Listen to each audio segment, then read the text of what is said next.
Daniel, cara, antes de tudo, como começou o lance da música, cara? O que você ouviu ali e falou, eu quero ser isso aí? Quanto tempo nós temos de gravação aí? Ah, a gente tem o tempo que você quiser, cara.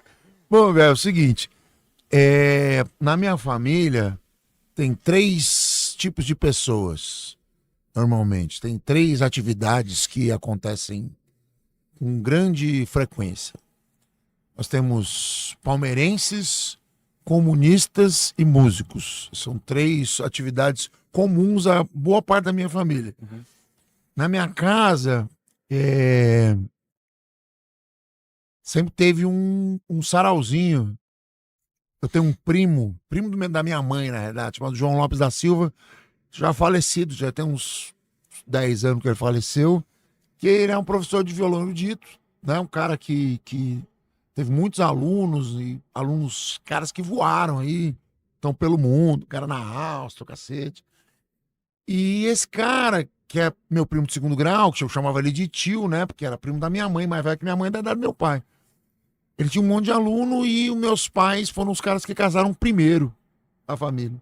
Então tinha no meu apartamento ali na Moca Baixa, ali no Guarantãs, ali em frente ao Firmino. Ah, estudei de Firmino. É isso. Então sabe ali aquelas duas torres em frente ao Firmino, foi ali que eu nasci. Sim. Meu apartamento tinha um sarauzinho. Ali os caras levavam um violão, os alunos do meu. Coisa bem dos anos 70 mesmo, né? Coisa bem. Era muito mais difícil, a gente vivia um período de trevas no país, né? Então, se juntar era um ato de resistência, antes de tudo. Sei que pode parecer estranho a gente falar sobre isso hoje, mas naquela época era uma realidade mesmo. Não, sim. A realidade quando eu nasci no auge, estava no auge, no AI-5, né? Valendo mesmo. Então, a gente sentiu essa história. Então, se divertir em casa era o que você podia fazer. Era reunir as pessoas para tocar, cantar, falar, conversar, ter um minuto de paz e, né? E esse meu primo levava os alunos dele lá. Então, cara, desde que eu me conheço por gente, desde a barriga da minha mãe, eu já tenho violão, tem gente cantando. Minha mãe canta, meu pai canta, meus irmãos tocam, meu pai toca. Enfim, tio avô, primos, cacete. Todo mundo tem essa coisa do violão. O instrumento da minha família é o violão, né? E nada mais natural que o criança, né?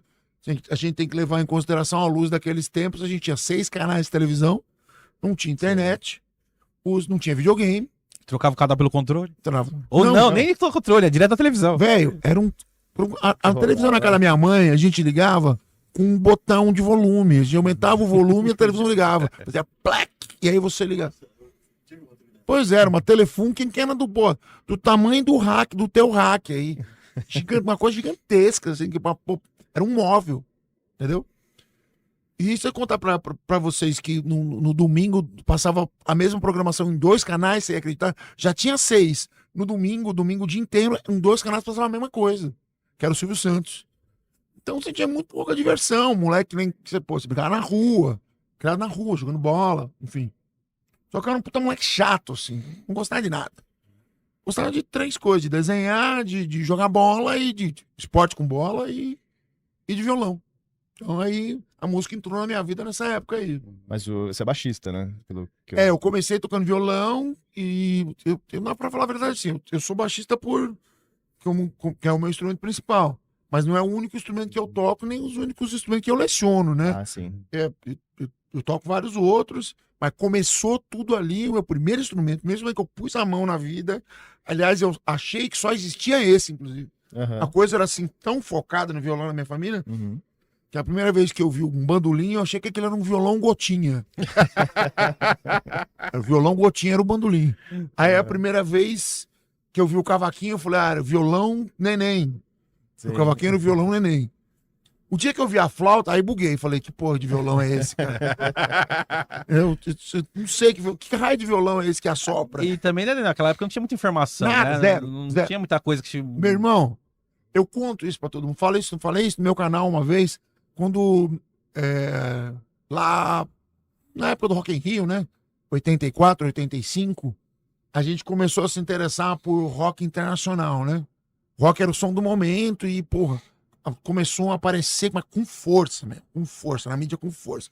Tinha programa de rock na televisão, etc. Passava clipe, não tinha MTV ainda. Vivendo nos anos 90, tipo, quase 10 anos depois. Sim. Mas começou a ter programa na televisão de passar no sábado à tarde, os caras passar clipe, e depois a molecada começou a se interessar.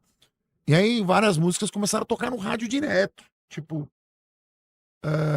E tinha uma música, né, nessa época que tocava incessantemente, que era Still Loving You, do Scorpions. Sei, tô ligado. Still Loving You, todo mundo conhece essa música, né? Sim. E, velho, pô, eu estava violão nessa época, eu falei, cara, pô, preciso tirar essa porra, bicho. Essa música, pô, essa música é maravilhosa, preciso tirar isso. E aí, não tinha informação nenhuma, zero, não tinha onde procurar. Tinha nem revistinha de cifra na época. Nada. Existia um negócio que chamava Vigu, que era uma revista chamada Violão e Guitarra, Vigu. Mas isso surgiu assim um pouquinho depois, começou, não que surgiu, mas caiu na minha mão depois. Acho que até já existia antes, mas eu não tinha acesso. Aí, eu ouvi assim, ouvi aquele primeiro tum, parecia um acorde menor, apesar de eu ouvir uma nota ré ali tocando. Falei, pô, isso aqui é um ré menor. Mas Já achei uma nota já. eu já estava violão fazia um tempinho, já tinha alguma experiência. Aí fiquei caçando todos os ré menor que eu conheci, que não eram muitos, mas eu conheci alguns. Não deu certo. Fiquei extremamente frustrado, fiquei ali 2, 3 horas procurando. E aí eu falei, eu tive uma outra ideia. Eu falei, vou fazer diferente. Não vou pelo global, vou pelo unitário, vou nota por nota. Aí fiquei caçando nota por tem. Essa é a segunda, essa é a terceira. Aí achei a quarta e consegui fazer o primeiro arpejo. Falei, cara, mas isso não é um ré menor. Isso é um sol menor com baixo em ré. Pra você ter uma ideia, eu já estava no clássico, já estava um tempo. Mas nem... Eu falei, pô, eu nem sabia que valia um acorde com baixo de outro.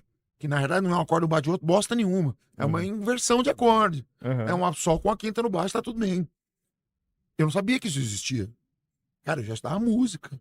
E a gente não sabia isso. Entendeu? Porque o clássico não prevê esse tipo de coisa. Quer que você leia uma partitura e interprete bem aquilo. Os conhecimentos de harmonia eram parcos, para não dizer irrisórios. Entendeu? Sabia tríade, sabia os acordes mais simples. Naquela época se existia não chamava nem tríade, chamava acorde maior perfeito, que é uma nomenclatura horrorosa, entendeu? Totalmente, sabe, exclusivista, um termo péssimo, mas é o que se usava naquela época. Se você pegar o livro aí, o Samuel Arcanjo, que era o livro de teoria, um livro do laranja que ele estudava, você vai ver que está escrito acorde maior perfeito. Era isso que a gente estudava no conservatório. Então, a informação era uma coisa muito, muito doida. E aí, a gente tinha que lidar com os professores que odiavam o som que a gente gostava. Falou assim, isso é uma bosta, velho. Isso é uma bosta. Kiss é uma bosta. Os Scorpions é uma bosta. Mas era desse jeito mesmo, assim? O quê? Sem papas na língua? Não, você não tá entendendo. Guitarra é um instrumento de merda. Cara, mas Não, o quê, meu velho? Ele ainda deve estar sendo simpático, né? ele deve ter sido pior, né? Eu tô economizando, porque eu tô aqui no podcast de vocês, eu tô tentando ser respeitoso. Cara, você não tem ideia. Nos anos 70, nós estamos no militarismo. Então, era muito comum. Ser autoritário não era problema nenhum. A guitarra era vista como algo rebelde? Cara, é instrumento de vagabundo. Violão já não era muito bem visto. Guitarra pior ainda. Cara, tem N histórias de cara que tomava... Aí eu tomei muita dura da polícia por causa de dar na rua com o instrumento. Era coisa de vagabundo. Entendeu? Por isso estava pronta para reprimir qualquer tipo de pessoa que pensasse diferente, que Então andasse... não poderia, por exemplo, assim, tipo, você e mais alguns amigos ali na porta do prédio ali, tocar violão? Não. Se a polícia passasse ali, Ia era dar borrachada. merda. Não, que é isso? Que bolinho podre é esse aí? O que tá acontecendo? Entendeu? Vocês estão conspirando contra quem? Pra você ter uma ideia, foi criado na publicação do AI-5 68 um órgão que é chamado Ordem dos Músicos do Brasil. Sabe por que foi criado os Ordens dos Músicos do Brasil? Pra fiscalizar os caras. Pra saber o que a gente tava fazendo. Eles que faziam aquela... Quando fazia, ia Censura? gravar uma música, eles que ficavam vendo a letra, se tinha alguma Não, coisa. isso era censura. Não, mas não é um órgão Não, que não faz era, essa não era essa fiscalização? ordem. Ah, tá. Existe era o órgão de censura Já era específico, outra... era uma tá. outra coisa. A ordem dos músicos, o que eles faziam? Faziam uma prova. Você tinha que provar que você podia ser. Uhum. E aí os caras conseguiam controlar a sua atividade, entendeu? É uma E- coisa muitíssimo mal Isso aí, você vista. falando na época, Daniel, da época do conservatório, foi em qual? Já da década de 60 ou no começo de 80? Cara, a década de 60 é... Eu tô voltando pra trás. Essa Sim, não sim. é a minha época, né? Sim, Essa é a sim. época do meu pai. Mas dessa da gente não ter informação, tá totalmente no escuro, depender só da escola clássica, eu tô falando da virada dos 70 pros 80. É isso, começo dos anos 80, final dos 70.